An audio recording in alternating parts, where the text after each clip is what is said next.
Hello, in this video I want to show you how to fix the problem when you can't find any games on your Google Play Store and Samsung Galaxy Fold5.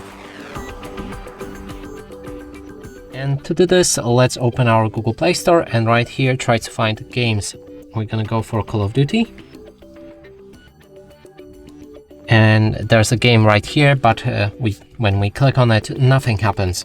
So to fix this problem, we'll need to go back to the homepage of a Google Play Store and click on our profile picture in the top right corner of our screen.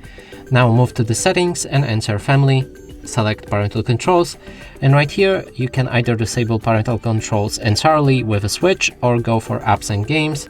Insert the PIN code and click on OK, increase PG to at least 16 and make sure to save the settings afterwards. Now let's go back and look for the games again. And as you can see, Call of Duty is right here and we can install it. And that's it for this video. Hope you like it. Please consider subscribing to our channel, leave a like and a comment below.